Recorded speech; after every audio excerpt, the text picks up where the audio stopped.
What is going on, folks? Welcome back to another episode of Power to the Ground. This week is the 2021 week off. 3 weeks in a row. We have no idea what to do with ourselves.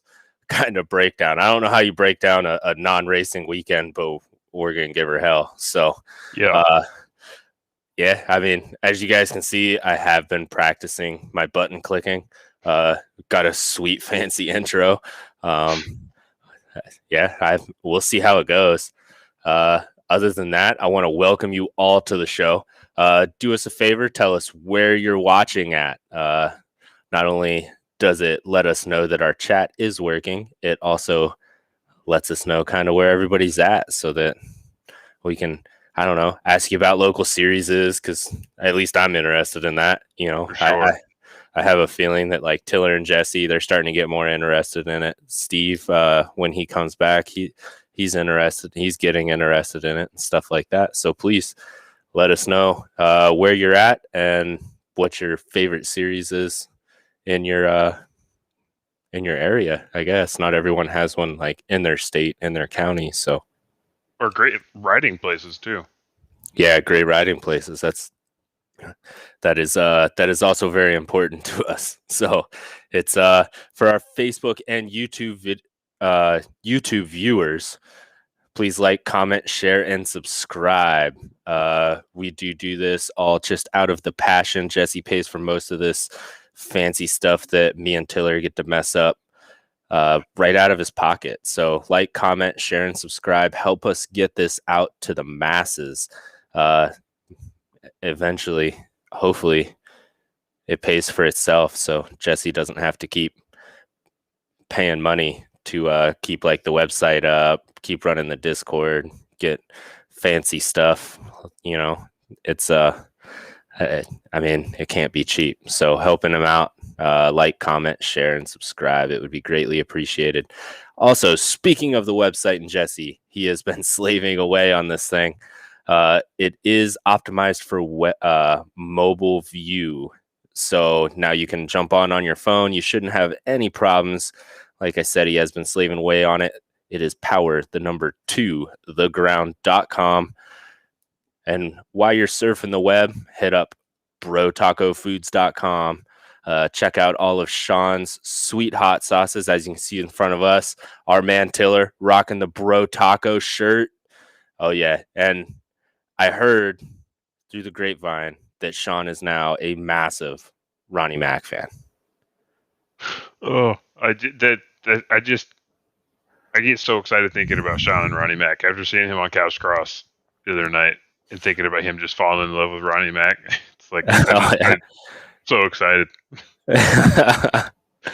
Yeah, that's I mean, Ronnie Mac is definitely a character. Let's not talk. Who's the other one? Grandpa something. Oh, the Dean Wilson character? Yeah. Grandpa Earl? Yeah. That was classic. Let's not tell Sean about him either, because otherwise he'll have two favorites and he's not going to know what to do with himself. But the one thing that I do know that he knows how to do is make hot sauce. So jump over to brotacofoods.com. Use code PTTG for 20% off your order. So Sean, I can't talk today, man. I was talking just fine all the way up into this, and now my tongue just swelled like 10 sizes. Yeah. Show Sean some love over there at brotacofoods.com. Also, do not forget about SUNSTAR Sprockets and Chains, sunstar-breaking.com. If you email the support that is on the website, use code PTTG, say Tiller sent you, Doug sent you, Jesse, anybody. It doesn't really matter. Just something to do with PTTG, and you'll get hooked up with 30% off your next Sprocket and Chains. So stop on over there. 30%. Stop on over there. Check out what they have. Reach out to the guys, and they'll get you squared away. That's pretty much our rundown, man. It's I only tripped on a couple of the words, and I swear my tongue just grew like 10 sizes while I'm trying to say some of that stuff. But it's I feel like my mouth moves faster than my brain sometimes, where I'm like, oh, I gotta say this, but I'm still like 5 words behind. 100% can relate. Yeah, that's the beauty about being live, is now everybody can hear it. Where when I'm sitting down here making breakdown videos, I can do that and just hit the space bar and restart. So, Yeah, or just edit it out later. yeah. They don't need to listen to me say show Sean thumb over and over and over again. Oh yeah. But anyway, man, it's like we said at the beginning of the show, we're going on week 3. I feel like Supercross stopped and we're getting ready to go back into outdoors, or we're starting this whole shut everything down again because it has been so long since we have raced. Yeah. I don't know what to do with myself. I can say there's a couple things about the break. So I know I want to believe it's going to be good for the next 5 rounds as far as just giving these guys a refresher, right? Yeah. It's good to think about in that context. B, it's like you said, 3 weeks. What do we do with our hands? The only time I can think I really remember this was last year, but then we didn't even know if it was coming back. I still remember the day I got the notification on my phone. Supercross Live has posted something. I opened it up and it's the schedule, and I shared it immediately. I was like, "We're back! It's happening!" I got so excited, And then this week, just seeing some of the regular podcasts are coming back out. We're talking about fantasy stuff coming up, and it's like, oh, it's happening. It's going to be right here. And then also it's right here, and it's going to be 3 in a row. Oh yeah. Oh man, You're I don't going know. to them, right? You're just going to the Saturday race, right? The third Saturday, yeah, in Okay. Atlanta, the last Saturday is that the 16th or the 17th? I'll be at that one. So you In still have person. some time just to kind of hang out and wait and hope. The bad thing about the residencies like this, are if you don't go to the first one and you watch it on TV, and then you get like this presumption that the track is going to be garbage or the track's going to be like the greatest ever, and then you get there on the last one or the second one, you're like, oh, or you're excited. I don't know. It's so it could be good or bad.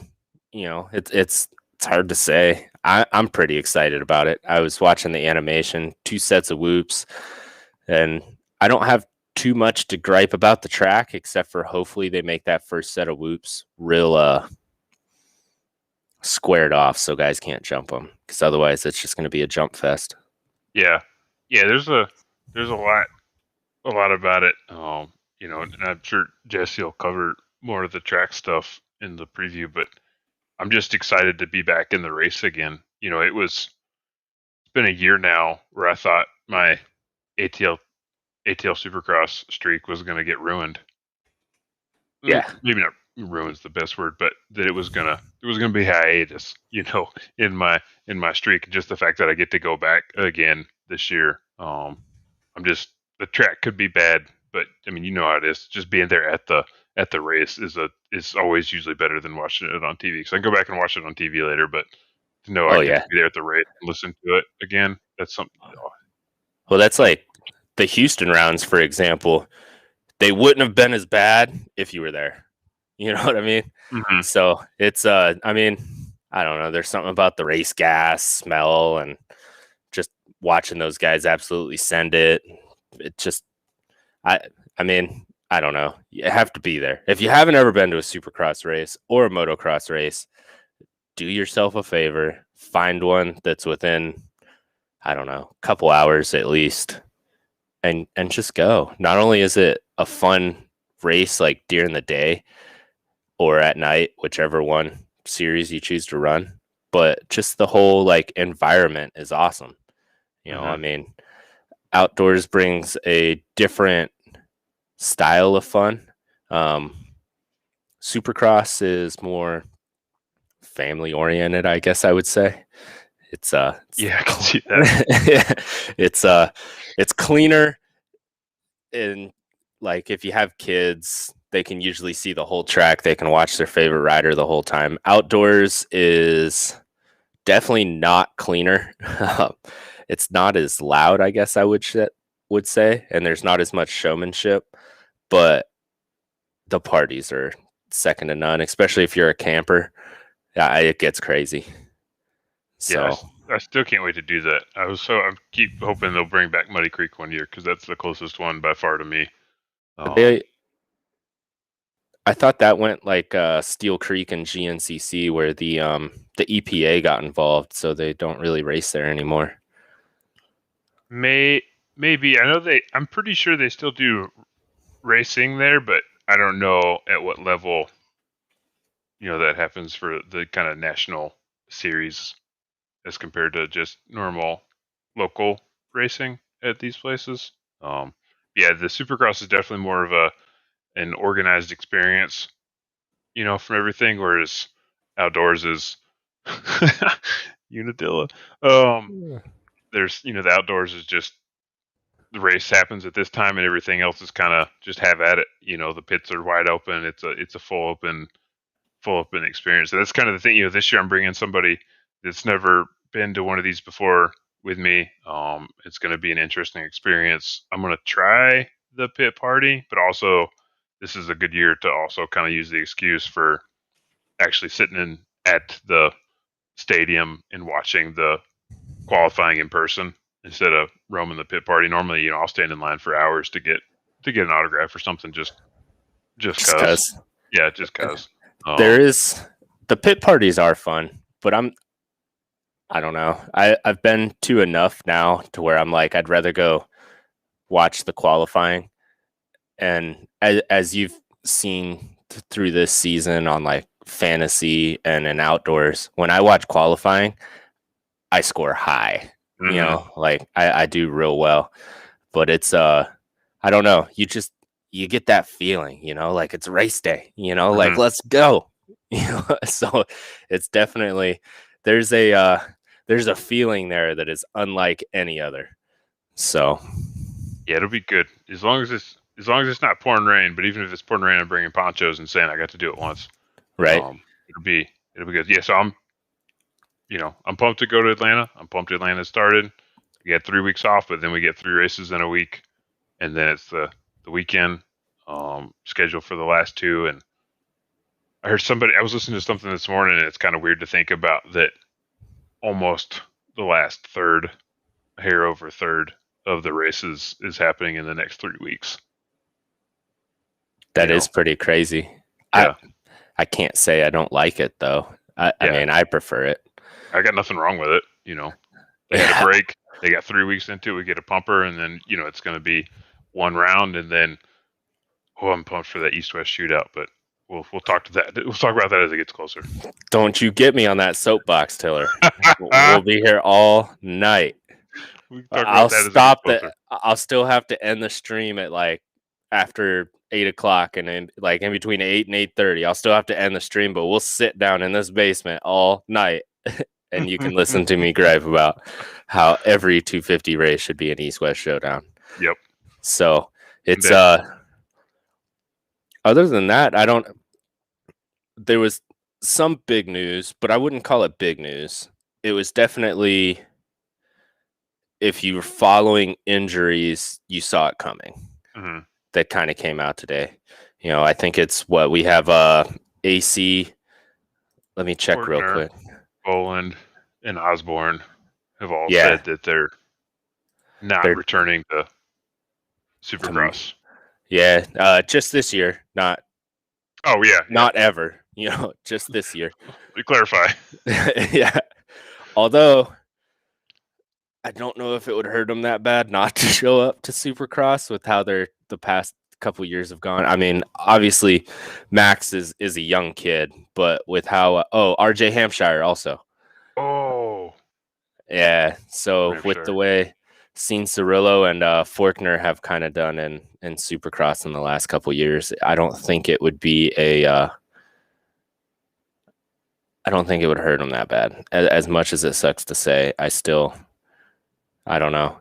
I feel like they're better outdoors anyway. So, and we got Zacho too. He's out. So more time for him to prep to defend that championship. I think that's a smart move for him as a rider. We go all day long about if that's a weird call for sponsors and stuff, but I think for him as a rider to just say, I'm out. I want to defend my championship. I stand behind that.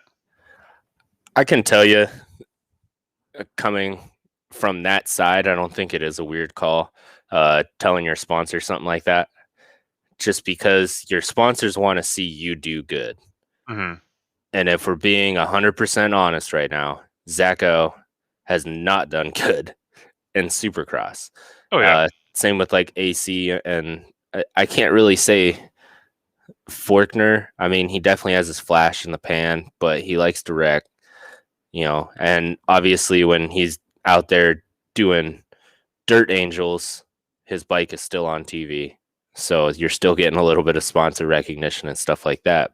However, sponsor recognition on a podium is better to me. You know what I mean? So, Oh yeah, for sure. And I guess kind of what I was thinking of is probably still a pretty old school thought about, well, if you've got sponsors, you need to be at the race for them to get talked about, for them to get seen, kind of yeah, stuff. Nowadays, social media is king, man. yeah, Echo can throw a few more crazy rock star posts on his on his social during the Yeah. week, and still be fine there. It's no, they're not saying sponsors on the podiums anymore, anyways, or trying not to. So yeah, I don't think it's that big of a deal. Yeah, it's definitely it's weird because I come from that same school where you'll sit there even as a young kid and rattle off 10, 15, 20 sponsors, all your thank yous, and then talk about the race. You Mhm. know what I mean? Or you find ways to like sneak them in while you're talking about it if the track is like, we're pressed for time, you know? And I mean, NASCAR is a great example of it. And excuse my cross discipline analogy here, but They got four wheels. yeah, I'm a quad guy. That's four wheels. Oh, Yeah. fair enough. But it's like when you first hear them get interviewed, the first thing they say is, "Yeah, this blah blah blah whatever Monte Carlo owned by yada yada yada was running great today. My Goodyear tires really stuck to the ground." I mean, there comes a point to where even if they are trying to rush you up, I feel as a professional athlete or an athlete, whether you're at your local race or Loretta's, or you're up on the podium at a Supercross or a motocross, like pro motocross, there comes a time to where you should sneak them in. You know what I Mhm. mean? Because yeah, you got there with your talent, but at the end of the day, these people gave you what you needed to have in order to get there. And 100%. so I don't know. If I were It a is, company, but 100%. yeah. So it is an interesting kind of topic, I guess, and not one that I was 100% prepared to talk about, but I'm willing to talk about. you know So it is because, I mean, at the end of the day, like me and my brother, we both grew up racing stock cars. Like we had to play that game. I mean, by the time we were 8, 9, 10 years old, we were rattling stuff off for local radio stations and at tracks and newspapers. And I mean, yes, it was back long enough ago that the stuff was in the newspaper. It wasn't just blasted out on Facebook and a clickbaity title. So it's but I think it is important, and that's just kind of how I think about it.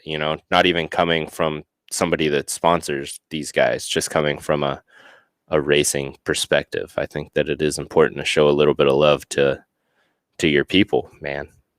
Oh, for sure. Yeah, I think given any opportunity, if there's an opportunity to comfortably sneak it in or just, put it in there as deserved, it should Yeah, definitely go in. I think they should be trained to recognize, hey, was this an opportunity for me to mention a relative sponsor? Do it, you know, kind of thing. I think I was thinking about it when I brought it up in that someone was talking about. I think it was in the context of Forkner, maybe, but not necessarily related to Forkner. But they were just talking about Forkner, and in that context, the whole idea of, well, like it's kind of weird to just say, well, yeah, I'm healthy to race Supercross, but I'm just not gonna go. Yeah. You Yeah, I know, don't like that. and so like I think maybe to some sponsors that's kind of like it could be seen as a I guess it would depend on the sponsor goals. Like okay, maybe he does enough social stuff through the week to get the recognition we want. And we don't, we're not worried about him showing up at the race if he's not going to get on the podium. Yeah. I mean, And rather not gamble. So I think it just kind of comes down to the sponsor goals. yeah, and I mean, Vinny gets it. Always got to show love to the people that helped you get where you are, man. Eh, Yes. And that's just the thing, It's especially because it is hard to pull sponsors in this sport. You know, it's outside sponsors in the sport have been a long talked about topic, you Hmm. know. So it's how else do you get it except for you really start trying, and I'm not saying get super corporate, you know, but also at the same time you can still have a personality like Jet, you know, or like Aaron, or there's a couple other guys that just have great personalities, but they're still professionals. You know what I mean? Like they're not going out there getting in trouble. They're not doing a bunch of crazy stuff or anything like that to get recognition. They're getting recognition from their talent and their personality. And I think that is important. And also a great way for your sponsors to kind of pick you. Hmm. Yeah, for sure. No, I totally get that. I've been on that train forever. There was a while, I might get some hate for this, but where I was the opposite of a James Stewart fan for how he behaved. I was like, this is not how a professional athlete with that's getting paid a lot of money by a sponsor should behave. I mean, he had plenty of incidents where it's kind of like, it's not not how I want to, get things represented, or how I want the sport to be represented. It's not how one of the top riders should be, be getting represented. But things come around, and it's not just that. So, but long story short, yeah, I definitely think you got to respect, like Vinny said, respect the people, show some love, people that help you get there because they're putting in the time, putting in the effort, they're putting in the money. You're not just showing up out of nowhere with no help from nobody. Yeah. Yeah. And I mean, you're crazy if you think you're the only one in the inbox when they open up the sponsors from like September to December or whenever they do it. You're crazy if you think you're the only one hitting up that inbox looking for stuff, Oh, you for know. sure. Like it's and a lot of people they do, like when they're looking through your resume, they're going to go to your social media, they're going to pull up like AMA results, they're going to pull up district results, series if they have a website, and they're also just going to do a general search for you. And it's because at the end of the day, when you do find a sponsor and you are trying to get like a contract, it's something that don't just think of it as this year's deal. I mean, a lot of these it's not only are you, but the company is looking for something in a almost like a long term. Yes, it's still probably year to year, but it's as you build rapport with the company, you want to continue that relationship. And I think it's important to remain mindful of not just the year that you're looking at directly, but years beyond also. It's going to help you in the long run, Hmm. like a lot. So I think that is definitely a, a big money thing. Oh, yeah, and then just it's that, and that kind of comes back down to if you if you put in the extra 1% to show that you're worth the sponsorship, you put in the results, you do the time, like you said, you look at it past the 1 year thing. Don't burn bridges. You keep going. Those people could be around forever. At Oh another yeah. company, at that company, the sponsor can be around for forever. I was listening to something, a Jake Weimer interview today, and he even called it out. He's like, I'm still getting help from people for just cause, I mean, obviously Yeah. he's still doing things in the industry, but he's not up in front and center all the time. These companies don't have to keep helping him out, but they are because Yeah. he never burned bridges. He put in, He was Dunk, a good guy forever. old Doug Henry. He's another prime example of that, man. Mm-hmm. Yamaha's had his back, and it, and I'm trying not to like soapbox it too much, but I do think that it is important, and it's unfortunately there are a lot of people that only look at it as, hey, I want to try to get free stuff. I don't want to try to build any type of rapport. Like I just got to get through this year. But I feel like that is the wrong attitude to kind of maintain and bring to the table. And it's just as long as you got it's worth it to pay the $50 to get a nice resume and present yourself as a professional to these people who don't know you, who is literally making like a judgment based on what you show them, and then the little bit of time, if they have time, that they're going to go through and try to look up and really try to learn you. Because I know, at least with me, I like to try to have as much of a personal relationship with racers as I can. And it's not just because I want to, or I can, or it's because a rapport does go further than just slapping a sticker on the side of a bike. Like, I mean, if we're gonna sit here and really take the time to, help you out with anything that you need, like, are you the Kenda tire guy? Are you going to tell me, hey, I think this tire would work out a lot better under these conditions than what you might have been running last week? And it's not just there's a lot of valuable information to be gained from having a relationship with these kind of people. Like the guys at SUNSTAR know what everybody is running on the tracks all over the country. Like it doesn't hurt just to be like, hey, I'm looking for some recommendations. Maybe you could help me out a little bit. And it's just stuff like that. But if you don't have the rapport, or you do go around and act like a fool, I ain't got time for you. And I think that is really something important to just keep in mind, especially for the younger listeners, or the guys like me that have kids that are getting ready to get in the sport. It is important to remember that, I mean, Alessi knows it. Your parents, when you grow up, are going to write that book for you. You know what I mean? If they act a fool at the track, you're going to carry that stigma. So I don't know.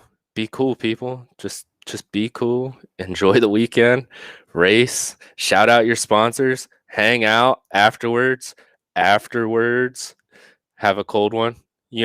Like enjoy the family time and shoot off your, hey, this is how my month went, monthly report to your sponsors that most sponsors require.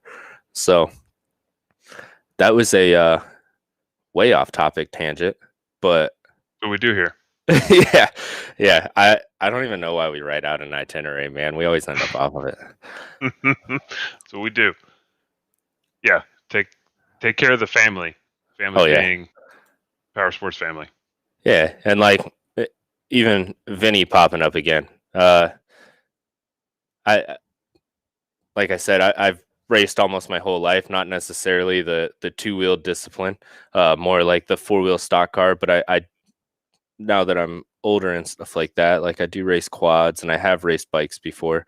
And it does, like when you reach out to somebody and they're like, hey, what's going on? Like it makes the world a difference, not just for you as the racer, but also the sponsor. Like I have people that call me just to tell me how their week went, man. Like out there racing, like, yeah, this happened, I don't know. And I'm like, man, you need any parts? He's like, no, I figured I'd call and let you know. That's awesome. Yeah, I'm like, all right, man. But it's fun. It's almost a nice little highlight to the day, but at the same time, sometimes that just can't happen, so emails do work. Everybody's busy. I will say, to that extent, I think Kevin Moran's is a pretty awesome program like that, where he's put together something that in the way he interacts with his sponsors and tries to help out his sponsors and really provide value for them. That, Oh yeah. I mean, it almost kind of makes me want to just pay for a weekend helmet sponsorship. I don't have I didn't have a personal company that I would want to throw on there. But it's just like I just do it just to help him out, because he goes out there and he tries the extra effort. He puts in the real, business, sponsor side thinking into it of, how can I really do this and not just asking me. Yeah. So I think if I get excited about seeing things like what he's doing, what AJ's doing about really trying to find ways of providing value to sponsors like that, I get really excited about seeing the thought of seeing them be successful in that, and that maybe that's, kind of going to start coming around and giving more other guys the ideas of thinking, hey, I don't need one big one. I can do a lot of little things because there's somebody out there that's just willing to help out a little bit. But even then, no matter where you get it from or whatnot, it all comes down to putting in the effort and caring and saying thank you for being willing to help me out. Yeah. Because unfortunately, right now they don't have a way to survive just off racing. But that's also another rabbit hole. Right. And what was it? Somebody just sent me one of those, what is it called? Like an Instagram reel, basically like a short movie on Instagram type of deal where it's too long for a story, but whatever. They sent me one and it was a guy talking about, what was his number? 256, and it started with an S, and I can't remember his name, and I'm not sure how we got tagged in it, but it was they were talking about it and how this dude works 50 to 70 hours a week, races outdoor nationals on Saturdays, but when he goes and races the outdoor nationals, he tries to sign at least one sponsor a year to pay for the mechanics pit passes, but he works on his own bike, but what he does is takes like combat vets and stuff like that and gets them a mechanics wristband so they can go back and they're not just part of like the pit party, they're actually there working. They can hang out during the race, they can go into the mechanics area during the race, stuff like that. And it's just little things like that. Like the guy is not a household name. He's got to be in his early 30s. He's 30 to 32, maybe 33, but it's little stuff like that. Like find your niche, like the cat, he doesn't get on the podium, but people will sponsor him because he does great work, like with the younger generation. And he's always putting stuff up on like how to become a better rider, like do this, do that, so it's, I don't know. There's always niches. Everybody's good at something. Figure out what you're good at and use it to your advantage. Yeah. But other than that, I don't know. There's not much more to get into that kind of stuff. We could get into the whole like marketing yourself and stuff like that. But I think me and Jesse were kind of talking about that before. That's a whole nother piece of the pie that maybe it wouldn't be bad to kind of have us three get on together like during the off season when there's kind of like where we're running out of stuff to talk about because now we're 3 weeks deep in a break, and just go over stuff like this, try to help out some other people, and I think it's definitely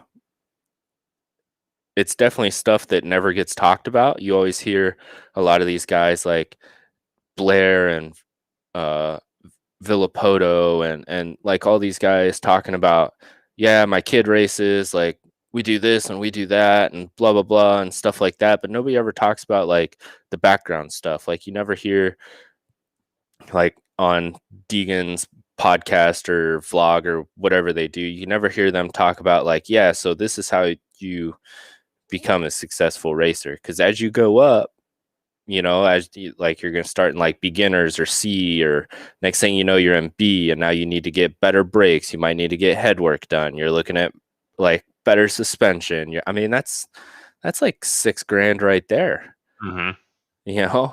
I'm not made of money. If it wasn't for my sponsors, I'd even just getting a product discount. You Yeah. know, like that goes a long way. So maybe it is something that we should just put the collective mind together and kind of talk about one day, That would and be down for that. Three business guys sitting around yeah, talking moto business. yeah. And it's, I don't know. I mean, if you guys would like to hear something like that, where, so my biggest thing is my time is pretty precious to me, and I don't want to go through and bore all of you guys and waste your time and waste our time unless you guys want to see something like that. So please let us know if you would like to see something like that. You can always reach out to us on the Discord. You can always reach out to us on Facebook, on the website, which is powertotheground.com, and just let us know. I mean, if anything, we might be able to help you out. You know, we might not, we might be able to. I don't know. I'm not making any type of guarantees, but I don't know. Maybe it's something that we could do, and then talk about it, man. I think it's important stuff to talk about because I You feel can like, always talk it out. yeah, I feel like a lot of people do kind of get lost when like that part of the season's coming up, and they're like, I don't know what to do. Let me just shoot off this random 5 sentence thing email to this company and hope that they do it. But there's a structure. There's a structure. The way to And- do it. yeah. But other than that, let's get off of this topic, man. On to the Let's next. Yeah, on to the next one. So I lost my whole train of thought. What else is new? I don't think we have too much going on. The general, is Yeah. he's running Atlanta, isn't he? Yeah. Yeah. Oh man. I can't remember if he's running all three of them, but Sipes is definitely running Atlanta. I think he's running all three of them. I think that was part of his super insane schedule that he's got going for the season. Yeah. Yeah, he's going to be on there. Him on the 250. I mean, we saw. I mean, he got hurt at Daytona, but he kind of kicked butt. He's not slow, man. No, Not no, by any means. he had a relatively hurt hand. I'm not going to say it was a broke hand because it wasn't, but Yeah, I know but I wouldn't be riding it 100% with that. I And wouldn't. he went out there and he finished a main that a lot of guys quit that didn't Yeah. have a busted hand. So yeah, he's going to be there. It's pretty awesome. I think you and I were talking ahead of time. I told you I found some stats about him that 3 laps down on Instagram. I think he's got a Twitter too. It pulled up on him, and it was kind of interesting. He was talking about his career in racing in general, for the general, and he's been in 169 races before this Atlanta going to be up. And you think about how many Supercross guys don't do 169 races Think about in how many general. Supercross don't even do 69 races in general, man. Yeah, Ronnie Mack would That's do 69. I mean, that is a lot. We can try to throw it up. I don't know how well it's going to work. Let me see what I can do here. You could look at it and just touch on it. But yeah, it's kind of neat to show. I mean, look at so for those of you listening, and if you can't see it, I'm gonna just kind of touch over it. We 3 laps down had pulled up some stats about who Ryan has raced against in his career. We're talking SX MX. He's raced against Martin Davalos, Dean Wilson, Jason Anderson, Justin Barsha, Blake Baggett, Malcolm Stewart. Those are some of the big names that everybody's going to know that he's raced against. He's raced against Jason Anderson 21 times, and in those 21 times, Sipes has beat Anderson 13 of those times. What? Granted, off the top of my head, I don't know which class that was in. Probably Outdoors or 250s, I would indoors. imagine. But we're just talking. Jason Anderson has a championship under his belt, and Ryan Sipes has beat him 13 times. That's pretty crazy. Yeah, I mean, obviously things are out there, and that's just swinging it one way because Barsha's beat him more than he's beat him. Marty has beat Sipes more than Sipes has beat Marty, but I mean, still, it's just kind of it's not far. It's not 30-1. 1811, Marty beating Sipes is a little different, but Marty did really good in 250s for a while, so that's kind of reasonable. Yeah. He's 13-12 against Dean Wilson. Dean Wilson leading. I don't know, it's just Ryan Sipes is no joke. I know you'll be one to preach all day long about Ryan Sipes being the GOAT. And I'll never argue against you on that because A, I know you'll take it to the grave, and B, I don't have a ground to stand on and really disagreeing with you on it as far as just if we're talking GOAT on two wheels. Yeah. That's I can't disagree with that. I mean, I'm obviously the one that pushes it so much where I'm like, this dude can do anything with two wheels.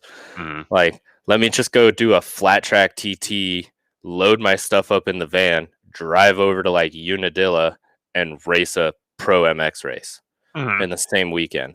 I couldn't do it. I don't know of a lot of people that could actually do it, to be honest with you. No, I mean, even his Daytona weeks, where he tries to do the flat track, the Supercross, and then the GNCC, right? Isn't that last year that he was trying to do the GNCC, the flat track, and the Supercross on the same? Yeah, Friday, Saturday, Sunday, man. Yeah, and I think even the flat track, I don't think the flat track happened that weekend, but that was the year. Last year was the year where he put down the money, right? Where he said, if anybody can do this and just place ahead of me, in both, then I'll pay you, an X amount of money. Nobody, I think maybe two people, it was less than five, ended up, saying hey, I'll do it. But obviously it never happened. But yeah, I'm excited to see him come back this weekend and see how he's going to do. And then I think this week too, also the news is official that, official that Caleb Russell's going to jump on the 250 for the entire outdoor season. Oh yeah, that's going to be entertaining. So I'm actually more surprised that he's not racing the Sprint Enduro series and that he's going to go full-time outdoors. I thought for sure that Caleb Russell was going to end up at basically being Team USA at the ISDE, which you have to complete the Sprint Enduro series to qualify for it. I thought for sure he was going to end up being the captain of Team USA going and doing that. But I am just as happy, I guess, that we're going to get to see him in outdoors. And he's a good rider, hands down, a great rider. He's got great stamina. So maybe he'll be an upset king. I don't know who he's riding for. I don't know if he's riding for himself, if it's just him and his dad out of a van.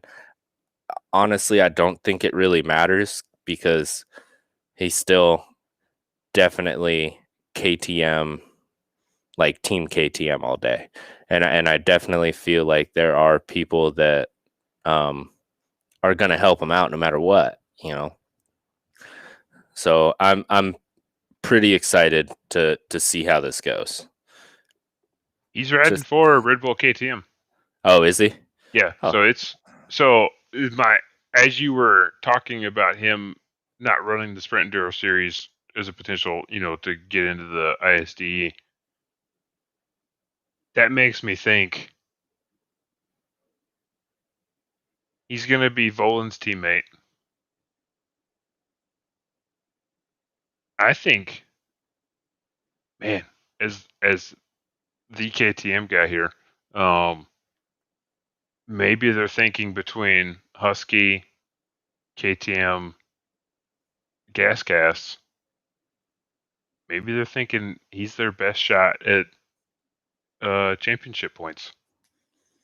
I could see it. If I was them and I was dropping some money on it, I would take KR. Although, don't count Max out, man. That kid has a lot of potential. When he was in Supercross. I think the big difference for he's showing he's got the skill for Supercross, right?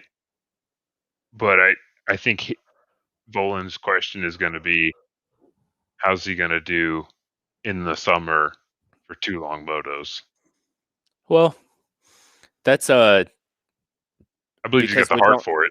Yeah, well, I mean, because we don't really have anything else to go off of this summer, I don't see him doing excellent because he does have that hip injury that's going to take a while to get back up to not only riding shape but riding speed. Mm-hmm. You know, um, Caleb Russell is already right there, but he has a lot of pretty decent injuries himself. Mm-hmm. So it's I don't know, a toss up between the two. You can't call KR a vet yet, although he pretty much is. I have a hard time believing that he's not good on a motocross track, And Volhallen is pretty used to doing 2 or 3, 4 motos a day because he was a double class racer for a long time, like throughout most of his amateur career. So I can't, I don't know. It'll be a toss up. If Max can get his hip under control, I think it might end up being those two are leading the like leading the KTM and company flag. Yeah, because I'm looking on Gas, trying to verify, make sure I remember the Mosman and Pierce Brown. Yeah, Those aren't, no disrespect, but those aren't guys that are gonna kill it championship wise in outdoors. yeah. Unless I mean, something turned around in the past year for them, they're just not gonna kill it. RJ Hampshire and who's the other Husky 250 rider? Jalik. Jalik. I just don't see them killing it. Jalik's got a chance though. He's got the skill, and that's the thing too. Like I believe they've all got chances. Jalik's Yeah, showing he's got skill. Folan's obviously showing he's got skill. But for me personally, I think the biggest thing for all of them is doubting their 2 outdoor motos in a day ability. yeah, KR is the guy that we know. It's just like, oh yeah, I can get up in the morning and just do that. No big deal. yeah. Just Maybe jump on he'll the bike. take It's fine. Sipes up on his Sipes cross thing, man. Yeah, right. And I wonder, like, I was just thinking about this while we were talking, and I remember kind of reading something. So Sprint Enduro closed for a while. Like, I think Kenda dropped the title sponsorship, and then they couldn't secure land or something like that because they didn't have enough capital, or there was there was something like that, and I can't remember exactly what it was. But I wonder if maybe when he thought the Sprint Enduro series was done, he signed a contract because I think he was still under contract with Red Bull KTM, and he has been for since I can remember, like 8, 9 years, you know. So Mm. I wonder if maybe that was playing into it, and then they just said that the Sprint Enduro series was coming back and that it would be on. And so now I wonder if he's like, well, shit, I already committed, you know? Yeah, and So, then at that point, even I guess it would be, yeah, he would be for us fans, Captain America there. But if it's a contract thing, Enduro Series does get announced. At that point, is it more of a KTM decision about like, well, we don't care about the representing America thing at the ISTE. We'd rather yeah, you represent KTM doing something we know you're gonna kill it at. yeah, I'm not going to pay you to practice. Mm-hmm. I think that's probably, and it's purely speculation, Oh, but 100%. that was definitely something that while we were just talking about it, the wheels in my little hollow head are just sitting there turning, and they're like, hey, like, you remember you saw this, and then a little while later you saw this, and then he released that he was racing MX, but I'm pretty excited about it, man. So I'm an outdoor guy anyway. I love the outdoors. I think while the racing does get spread out quite a bit more, watching those guys do what is it, 2 20-minute motos almost back to back within a matter of like a couple hours to Mm-hmm. me is insane. So I don't know. I like it. I like it for that aspect. That, and I like how fast they go and how big they jump. Oh yeah, just it for obviously maybe somebody that's not as in tune with it, guys on dirt bikes, but I think us and people listening understand that they're two totally different things. And, my memory's not that great, but if we're talking short term memory, you were there last year at Ironman. I remember you telling me you heard it while I was watching it, but I still remember seeing Barsha just flying over that jump when he was catching, was it AC? Yeah. And just full throttle. Like you could just hear it through the TV. I know you could hear it, and it was technically behind you at that point. Yeah. Just is it like that those things don't happen in Supercross. You might get like a throttle rev in the corner to get out of the way kind of thing, but just full on chasing you down, Oh yeah. Barsha sideways, full throttle midair doesn't happen in Just Supercross. get out of my way, son. That's what he Yeah. was saying. Coming through. Yeah, Yeah. seeing Marv last year just soaking up the jumps on the rear wheel like he's wheeling through the set of like the gnarliest just rollers that have been beaten up for a whole day. Oh Like yeah. you don't see it in Supercross. It's just so different. You know speaking of beat up rollers and making it look completely effortless, who I am most excited to see in the outdoor season, which is kind of weird, is Dylan Ferrandez. Oh, seeing him on that 450. Oh, Dude, he was so smooth on that 250 last year in outdoors. there were So smooth.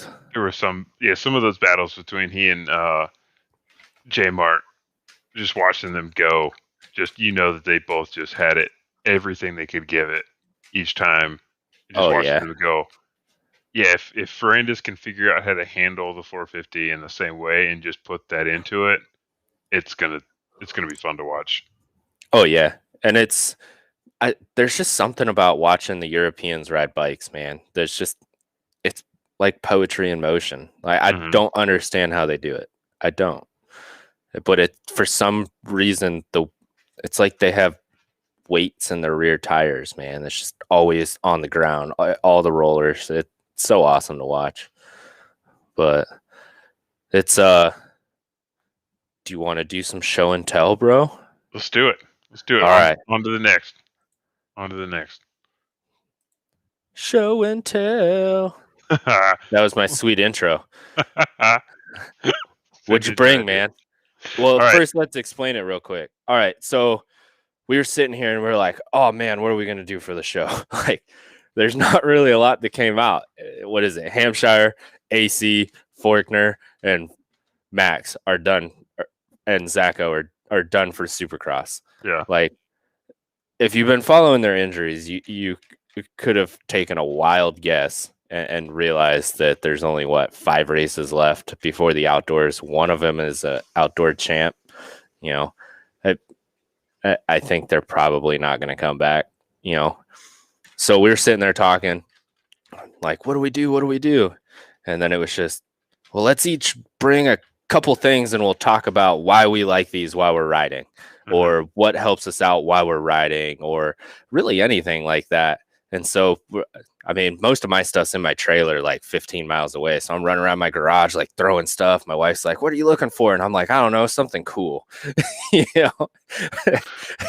And you're probably the same way. You're like, I can't get my bike into my house. Yeah. I got a pair of double dreams. doors on the other side of that door that I could have rolled it into, but I could not roll her into this room. Almost all my cool stuff is on the bike, but I found a couple of neat things that I think might be interesting, because what I ride more often than not is not what I think most of us are going to be used to. Yeah, you're an adventure guy, yeah. Yeah. Oh, big adventure bike. So like in this weekend too, it just kind of I was thinking back through this weekend where I took a long trip to northwestern Virginia. I was trying to decide if it was really north, but yeah, northwestern Virginia and back over the course of the weekend. We didn't do the most riding on Sunday. It was like a 100-mile day. Some of it was off road, so a little bit slower, but it was just all about having a good time. But we put in 700-800 miles over the course of the weekend. Slabbing it there, did a fun ride on Sunday, and then took a really nice 300+ mile ride where we spent maybe hour and a half, hour 45 on the interstate. The rest of it was just back roads, stuff I'd never been on. And I was trying to think through that, and I was like, what were things I enjoyed about my bike in this ride that nobody else or not nobody else, but the most like moto guys wouldn't understand or necessarily kind of think of in a way to appreciate the way I did. Yeah. And the simplest thing was um my gloves that I wear most of the time, because it's warm weather now, so now I can wear some of my ventilated gloves. Yeah. Um, and is from riding street too that a lot of our gloves have way more padding and everything on them. But these gloves by a company named Revit, and a lot of other companies make them too, they're way more flexible and they're very similar to dirt gloves, except they got a good bit of padding on them too. But one of the things that I found when I was switching between my waterproof gloves on Saturday night and then just warmer gloves was these things have touchscreen fingers on them because I Huh. keep my phone on my bike Yeah. because I needed to use I've got a navigation system on my bike anyways. But then, for like my phone, I can switch between music, I can switch between audiobooks, I can do another map or my ride tracking app on my phone. And it's just kind of crazy the things you think of. When I started riding, I didn't have a touch screen, I didn't have my phone mounted on my bike. And now it's kind of the thing of like, oh, well, I got my warm gloves on, but now I can't operate my phone, but I can Yeah. operate my nav because I got a wheel on my handlebar that operates my nav. And it's just kind of funny. It's like one of the littlest things. Having the touchscreen on the end of my finger, my gloves, was one of the things that I missed the most when I didn't have it this weekend for the ability to use it and switch back and forth. And those Um, are by Revit. yeah, Revit, but I mean, a lot of the guys are making them now. Oh, Even some of okay. the waterproof ones on there, whatever. It's just kind of this one in my hand. Is a Revit glove. They make a lot of. They've started to make more off road stuff too. They actually just came out with a really cool dirt collection of off road styled gear. Um, Nice. and then one of the other things I was thinking of was that I know a lot of off road guys just don't ride in the cold, Yeah. period. And we do. We ride in the cold because we have heated gear because we can Yeah. just plug it into our bike and we're fine. It's And because you're fancy. we're fancy and we don't like freezing too hard when we're on the interstate for like 4 or 5 hours at a time or just doing whatever. Um, and I have a controller that I can mount on my handlebars so I can pick the heat level of my gloves or my liner when I'm wearing them. But funny enough was when I left the house on Saturday night, I looked at my heated jacket liner and I saw the temperature and I was like, I'm not gonna need it. You needed it. You went to the mountains, guy. I needed it. I needed it. It was the coldest that night and it just got drastically warmer over the weekend. I needed it. I had plenty of room in my bags. I could have put it in there and I was like, no, I'm not gonna need it. I don't want to waste room in my bags. I had room in my bags. I needed it. I wish I had it. And so I just froze the whole way. And then, well, most of the ride, I had my hand on my grip that's heated. Didn't need it on the grip because I got electronic cruise control, but I had it on the grip because it was heated.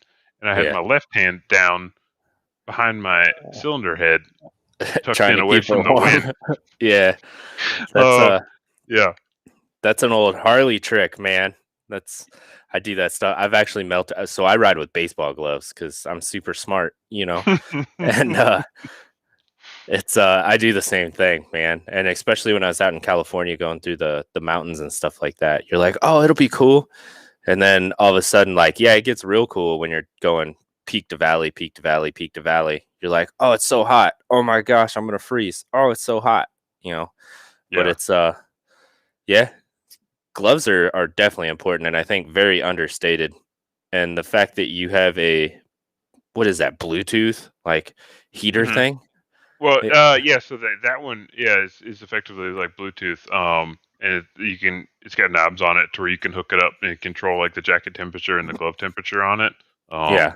and that makes a huge difference. But then the one last thing that I thought would be Oh, kind of fun on really that's fast was that because it's the one thing it's kind of been talked is that a about soccer ball? recently. It looks like a soccer ball on my head, right? All right. But um, in conjunction with the touchscreen gloves, just Is that a look at Cardo? yeah, look how tiny this thing is, man. Oh It's yeah, the new generation ones are super tiny. yeah, I mean they were pretty small in the beginning, but it's on there. It fits. Without it, music, communication with other people, it just Yeah. changes the whole ride experience. And I thought like, again, if you don't ride street a lot, which a lot of moto guys don't, no harm, but we've been using it forever. It's so tiny, it's so small, and anytime I hear cost as a reason why they don't do in-helmet communication in our sport, I just want to cry.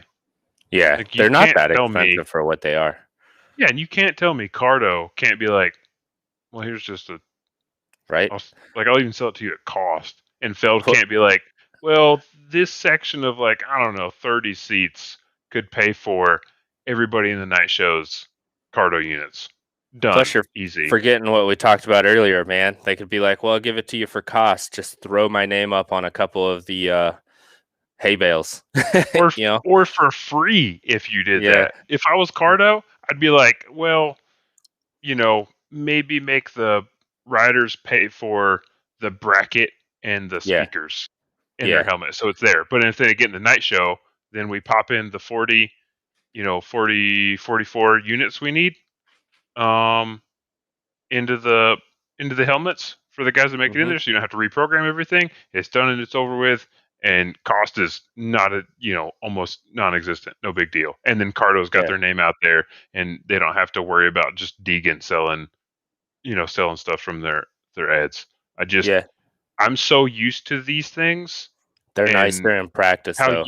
and how useful they are that I can't wrap my head around it. And it's funny too now hearing, I don't want to say Ricky's changed his tone on it, but he's becoming way more vocal about we should be doing this Yeah. over just the course of this season. I love hearing him talk about it because I think it's something that we just need to do.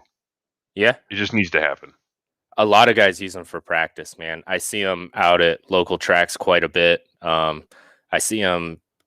I think I see more at like the off-road parks when I go out to practice, like, because I do the cross-country quads, as most of you know. When I go out there just to practice, you see them everywhere. I see more of them in like a couple acres at an off-road park than I do on the street. Like, Mm-hmm. they're blowing up in off-road, and they're really not that expensive for what they are.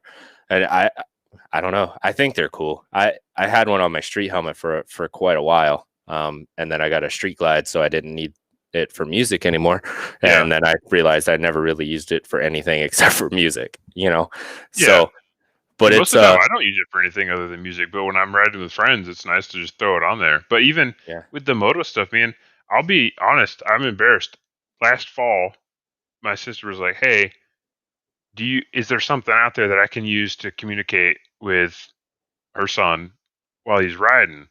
I was like, no, because all I thought of at the time that they had as a consumer product were just the things that you put on the helmets. I didn't know that, like Cardo's got. No, we got the whole headset. Yeah. It's not like we need to come up with a proprietary like helmet, the headset thing. They've got that figured out now. And I'm just like, well, I'll eat Plus, my some of words. them just take a 3.5 millimeter audio jack anyway, so you can just plug in like your old school iPhone headphones or like your Sony's or something like that, and then you don't have to look like a goon walking around with a helmet in the pits. Yeah, I was like, what is this, Crew Chief Dan? Yeah, right. But it's I went completely opposite, man. Oh, let me see. Yeah, let me click some buttons real quick. So this is a new product that I saw from Outerwears that I'm actually going to try out this weekend. So they actually make Radiator Guards now. They go on with Velcro, and they come with the Velcro. It's like double super sticky 3M Velcro stuff. But if you've ever run Outerwears, which a lot of people do, like on their air filters and whatnot, like it's I'm really hoping that this works as like a radiator guard because it's supposed to be super muddy, and I think so I'm gonna try it out and just see how it works, and then what's the worst that can happen? What is it?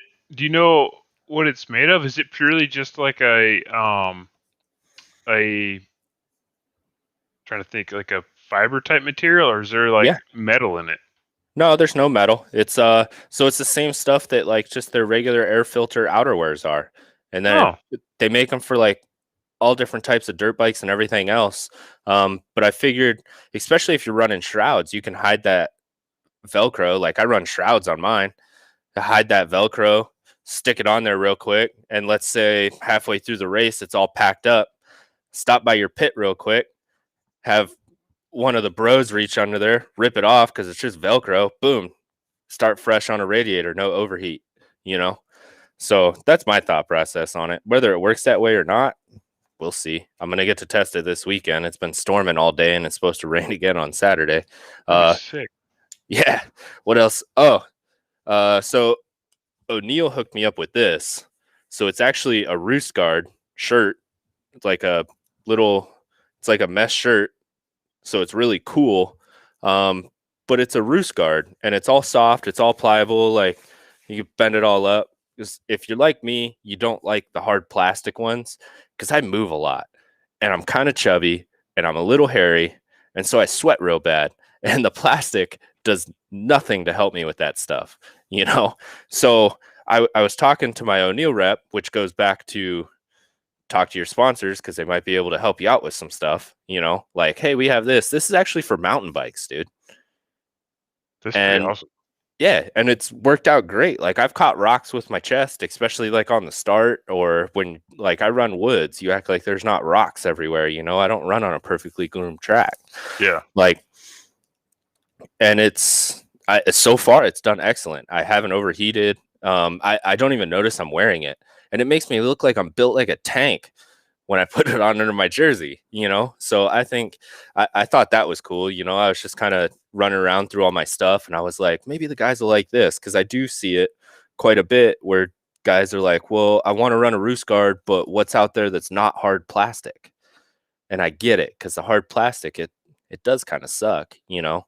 Yeah, I didn't know that something like that was out there because like you said, that's a big topic. Even if we're talking pro guys and just safety out there, Yeah. it's almost like the conversation is always, well, do you wear the full chest protector, and then maybe inner or outer of the jersey, but it's do you wear the full chest protector or none? There's never been a conversation about, well, there's this one in the middle ground that's not quite as obtrusive. Yeah. And I mean, it's pliable. You saw me crumple it all up, but it's like a medium density foam. So even if you do take the rock, like it's designed to not necessarily absorb the impact, but it like displaces it, which is, I think that's what it's supposed to do. All I know is that it doesn't hurt nearly as bad as taking it like straight to the chest, you know? And then the other thing that I brought was actually this from Tough Jugs, which I thought this thing's a game changer, especially if you don't want to pay for the whole IMS dry brake system. So if you're running one of the larger tanks, chances are it has the larger hole, like the bigger diameter hole. Well, this thing is quick fill. Like you just put it in, push down, it goes real quick, right? And then it's locking and everything like that. So you put the collar down, it doesn't open up in your trailer, or if the kids are messing around, they can't open it up and get a face full of 110, So it's I thought that was pretty cool. And it fills quick. Like I run a 3.8 gallon tank and I can go from usually like a quarter tank. You don't want to get all the way down to empty. That's bad. So, and it'll still, by the time I can change my goggles and my gloves, it's already full. So as opposed to trying to mess around with like the old, like we always called them donkey dicks. I don't know what you guys call them, but with those things, trying to get it in and then you're trying to pick it up like with your legs so that you don't like overfill it and all the gas comes out of the vent and stuff like that. One of my buddies told me about one of these and I was like, that is actually really cool. And you can't tell on the screen, but so if it's sitting upright, you have one thing to tell how much like what the capacity is in it. And then when it's upside down, while you're still filling it or whatever, you can see it. They did it again right next to it the opposite way. So you can still see. So, and I think they come in like a 3 gallon, which I think this one is 2.5 gallon and like 5 gallon. And they come in all different colors and all that. But I thought that was pretty cool. And it's, I don't know how many of you actually need to refill while you're racing, but for what I choose to do, it's kind of important, you know? Yeah. So, Well, it's just even kind of neat and to think of, I kind of forget that, I've got a gas tank that on my bike, I do 300 something miles, on a tank. yeah, I forget that when you guys are out there racing, they don't pull over in Supercross. They don't pull over in outdoors even to refill the gas tank. You guys are out yeah, there. That's part of the thing. You're out there so long, you have to refill the gas while yeah. you're racing, not while you're riding, while you're racing. You're talking anywhere from an hour and 45 minutes to upwards of 3 hours, you know? And then I have some other cool little gizmos and doodads that would work both on, like, I'm not going to say on an MX track or a Supercross track, like directly, but cool little, like, either pit gadgets or like just little gadgets in general, that I've picked up over the years. And especially talking to a bunch of different racers and a bunch of different people within the industry, they'll always be like, hey man, you got to try this. Hey man, you got to try this. And I'll usually go try it. Cause I mean, what do you have to lose? You either get something that's really cool and helps you out a lot, or you try it out like during one of your practice sessions and you're like, I'm not feeling it. But I think that I think show and tell is something pretty cool. Even if we find cool stuff on the internet, we figured out how to screen share. So I don't know, we'll see. There's a lot of we'll sees, so we don't really know week to week what's going on 110%, but it's we're trying to keep it entertaining and filled with stuff. Who knows? Actually, that makes me think maybe because now I'm a GoPro owner. I might, if anybody's interested, I might do it just for an exercise and practice making videos. I might do a walk around of my bike so anybody can see just how couch like she is compared to what you guys ride. What's a BMW, isn't it? Yeah. Yeah, so it is a couch. She's pretty good like that. Let's go to a GNCC, man. You can be like that dude on the Tiger. Dude, I'll race with you. If I didn't have the full adventure, I totally would. I don't think mine could make it through some of the trees. If I had something like that that T7, I would totally try it. I would definitely try. You know what you need to do? You need to talk Ryder from the Discord. Just when it's time to cross the border, like, man, bring the XR650 down. He's got some gizmos and gadgets too. The way he fixes two-stroke pipes is amazing. I'll have to talk to him about maybe sending me like a small little clip or something so that we can see how he does it and maybe share it. I mean, that's been an interesting project to follow. Yeah, it definitely has. Other than that, the only other new news that we really have is new shows, new times, same great Motorsports Media Network. So that's so this particular show, so that we don't have to try to remember stuff for multiple days, which, as you can tell, I do the same sponsor reads week to week, and I still forget them after about 5 minutes. We're going to move this show over to Monday nights at 6:30 p.m. Eastern. Feel free to stop in, hang out with us. We're trying to make it more audio friendly for you guys that are only listening audio, but don't forget that it's also uploaded directly to YouTube and Facebook as well. So I don't want to tell you to like, hey, stop listening to the audio and jump on and see like when we're showing stuff off. That's up to me and Tiller just to get better at describing stuff, So I do want to apologize to you guys if we have kind of forgotten about you in the past, but we are doing it Mondays at 6:30 p.m. Eastern.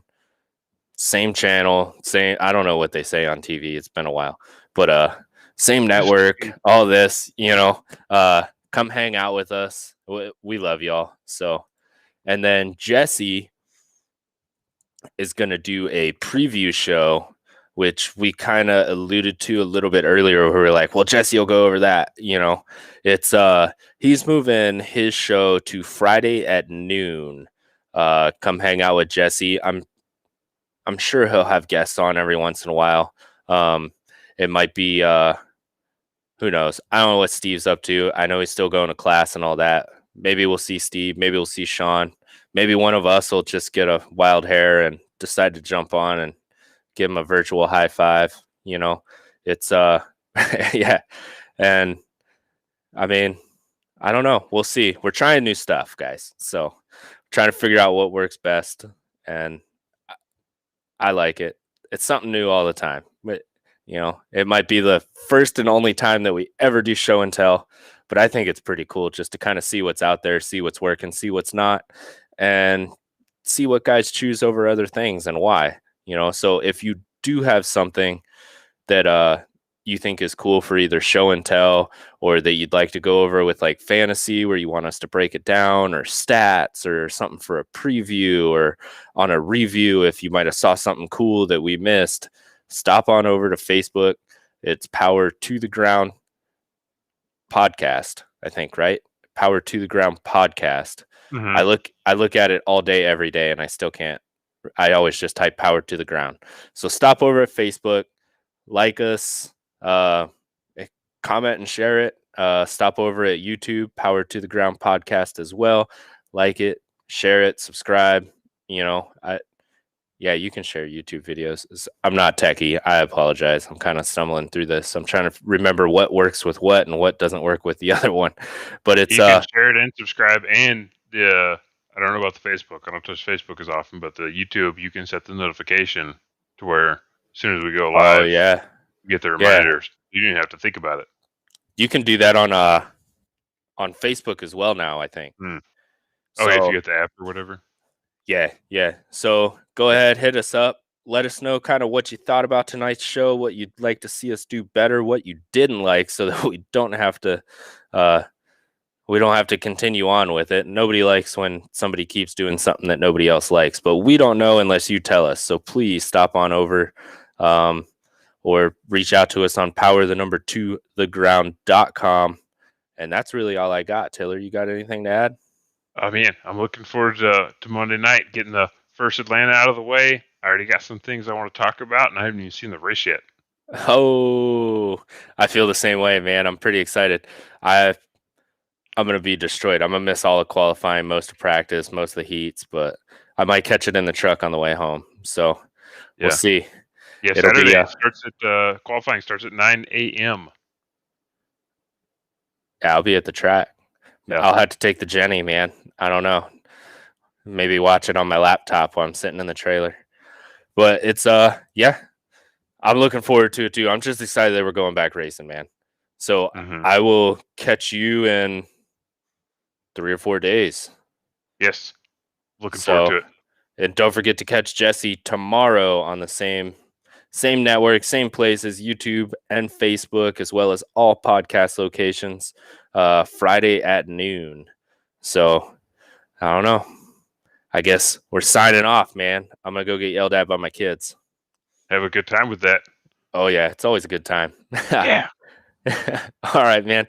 We'll catch you, and we'll catch all of you guys later. Thanks for tuning in. Bye. Have a good one.